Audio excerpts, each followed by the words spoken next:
Gutom na kayo. Cute-cute mo. Ang cute-cute mo. Pick up. Yummy boy, pick up. Happy Monday. Training day tayo ngayon. Today we are gonna have workout ng split natin. So if I'm not mistaken, it's going to be chest focus, and then some hams and rear delts. First things first, kape muna tayo. Stevia. Then kape.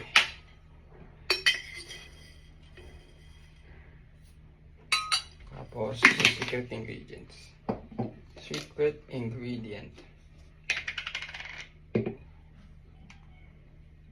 Milo.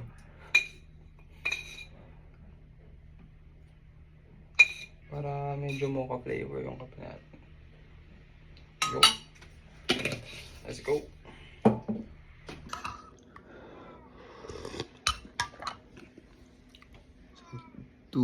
So we're currently 2 weeks in our cut. Starting the 3rd week today, and we're already down. Alam ba ako nag-start? 161 ata ako nag-start. So nasa 157.3 ako this morning. And then that's typical. First, second week, mabilis talaga yung drop. So, if ever na mag-slow down yung drop natin this coming week, it's perfectly normal. Right now, our only fat loss tool is our deficit, our steps, our training. And right now, daily caloric intake is around 2.5 to 2.6. Solid mocha fe. After nito, maglilinis muna tayo sa labas. Papakain natin yung mga pets, and then we'll have our first meal. So, I'll see you in a bit. Baby pollinator lang natin bago natin linisin. Sobrang hangin kasi ngayon eh. Pag nilinis natin yan, tingnan mo, ganyan ulit yan. Gutom ka na? Ay, gutom na din yung isa. Gutom na din. Medyo malinis na. Medyo na-delay. So, nag-work pa konti. But it's pancake.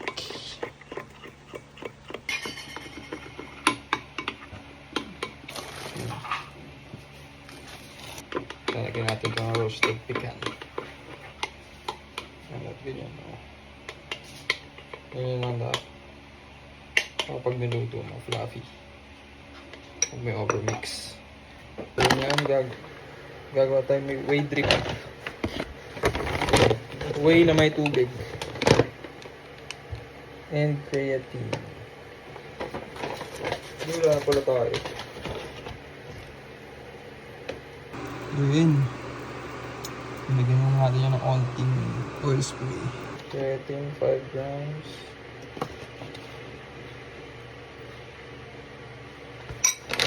Onting tubig. Onting lang. Mahalo lang siya. Ganyan yung konting consistency niya. Malapot pa. Next is banana. Good. Slice it into 2 pieces. Bango. Parang pwede nga siyang panglagay sa kwarto. Sa kwarto. Ito pro tip, pag may pecan kayo roast nyo, mas sasarap. 10.5 grams, yun lang. 2 grams ng maya. yielded into 3 pancakes.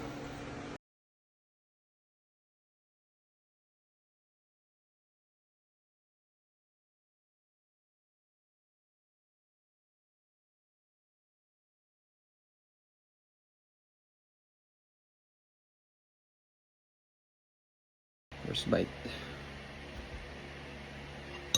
Pancake. Deep. Banana with pecan with honey.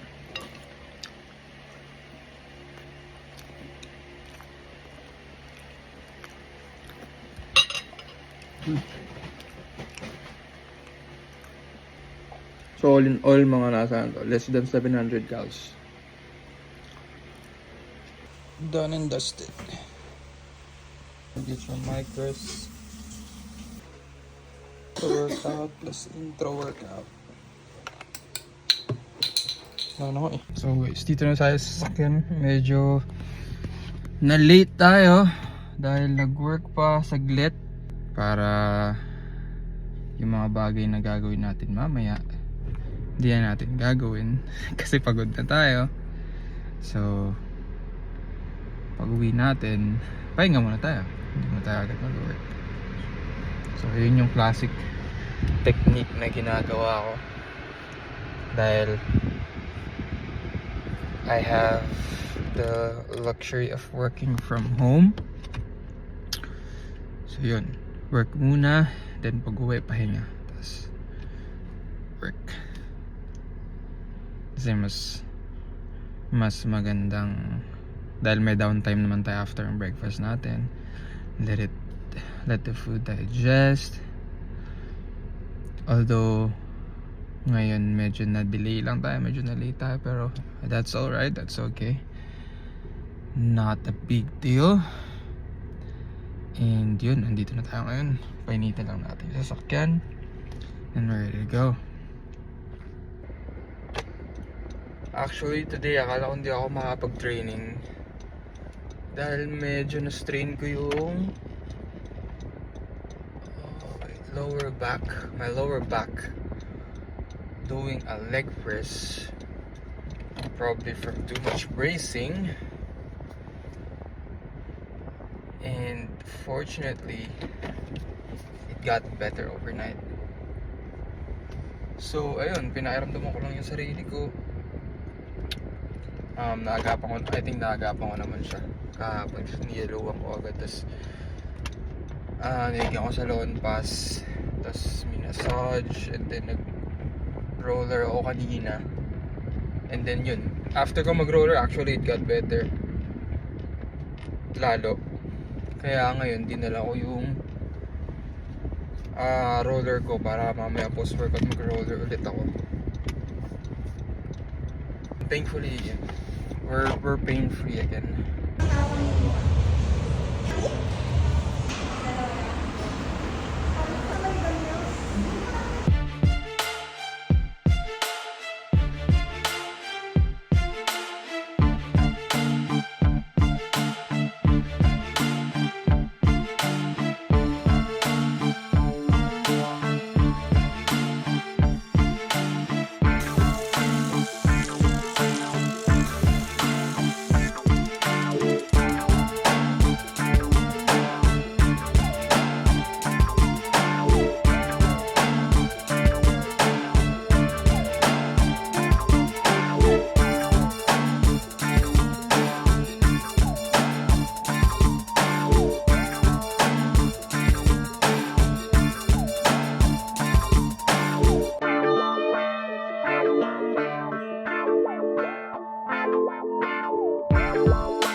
Ayun. Dito na ulit tayo sa sasakyan. Hindi ko na pagod ako. Hindi ko na na-video yung last workout ko. Kasi gusto ko na matapos. Freaking hell. Init pati. I mean, good session naman. Nasa pagod lang talaga.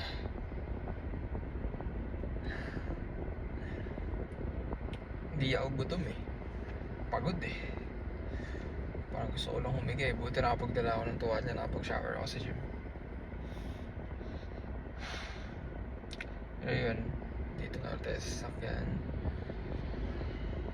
Pahinga lang saglit.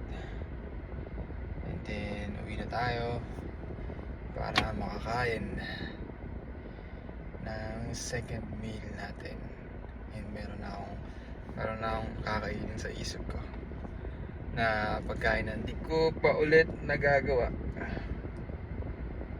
I don't know when was the last time, pero excited ako, so pakita ko sa inyo mamaya na pwede nyo rin gawin. Sobrang quick and easy na tasty post-workout meal. So tayo sa mamaya. Magmumuni muna ako dito. Rice, cucumber, tomato, with coco aminos. Ano yun?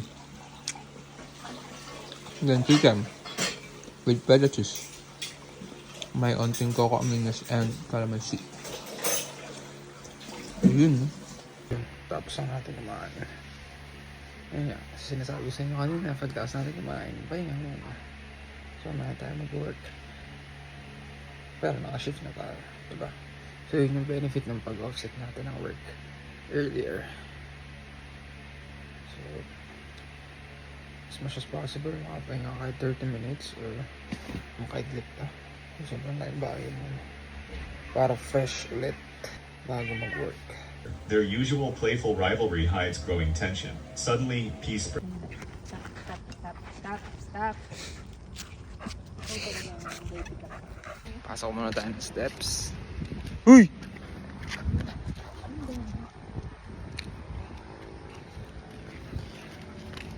Lamig. It's tawag doon, windy. Windy ba? It's para sa third meal natin. Savory oats. Hindi pa kayo nakakatry gumawa ng savory oats. Ito yung isa sa mga way to do it. Basically, yan lang siya. Oats, and then sinagyan ko lang ng garlic powder, ginger powder, rosemary, black pepper, and then I'll put some salt, bit of salt, and then water. Yung tubig yung halos ka-level lang dapat siya ng oats. And then lalagay natin siya sa microwave for 3 minutes. And then for our protein, we're gonna use a pork mixture na pre-made na may seasoning na din. And then basta i-microwave muna natin itong oats, and then lalagay natin yung pork, and then i-microwave ulit natin para hindi gaano ma-overcook yung pork. So yun na siya before we put it in the microwave for 3 minutes.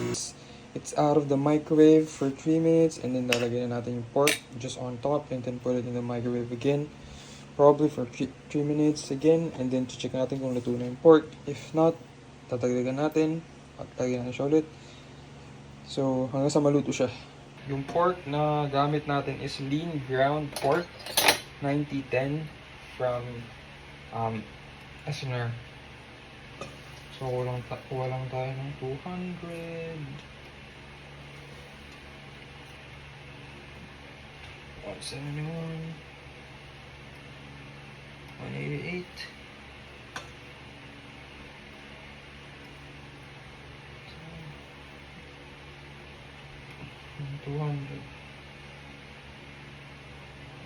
200, then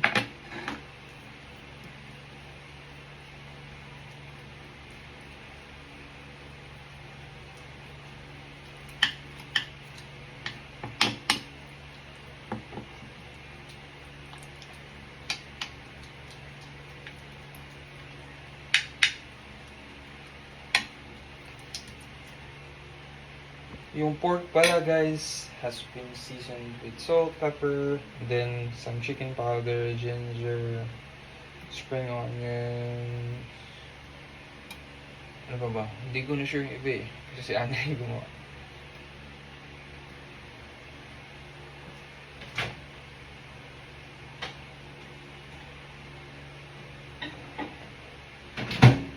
Nalagyan natin. Initial 3 minutes, dinagdagan pa natin ng 2 minutes. So after nun yun, naluto na yung pork. And cooked through, yung juices niya integrated sa oats. Now taste tested. Oh, actually, amoy xiaolong bao. Amoy xiaolong bao. Haluin muna natin. Haluin muna natin.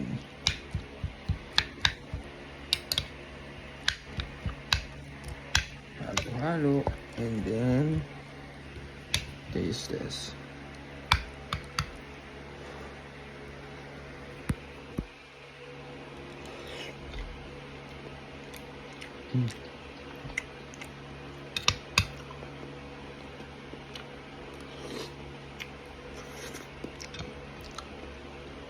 Good.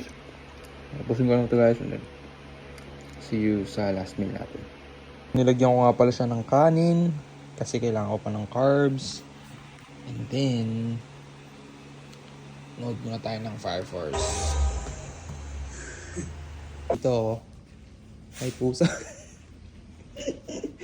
Pusa. Famous! Uy na dun! Ikaw talaga. Talaga. Push mo. Talaga. Grabe, ay. Ayun guys. Time check, it's 11:40. And kung nandito ka pa, congrats. Dahil nakabot ka sa last meal natin.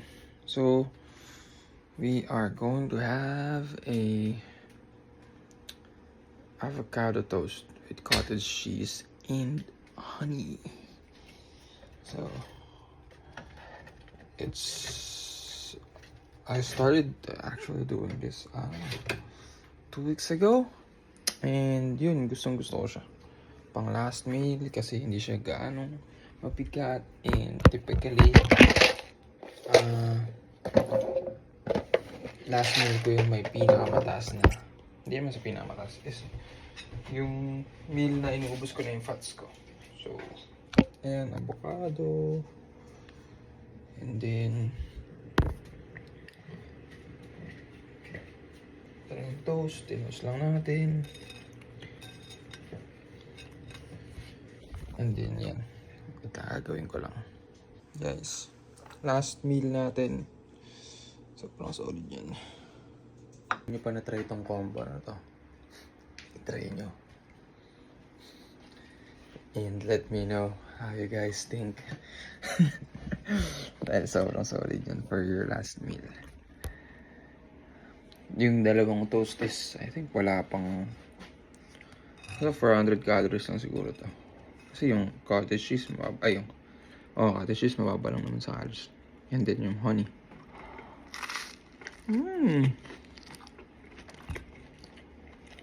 Good. Ayun guys. Dito na nagtatapos yung video. Sana nagustuhan nyo. If may gusto kayong content, comment down below. And don't forget to like and subscribe to support your boy. So, yun. Ubusin lang natin to and then toothbrush and then probably mag-wind down na tayo. Dahil anong oras na rin and pagod na tayo. And may training tayo bukas. So, yun. Bye!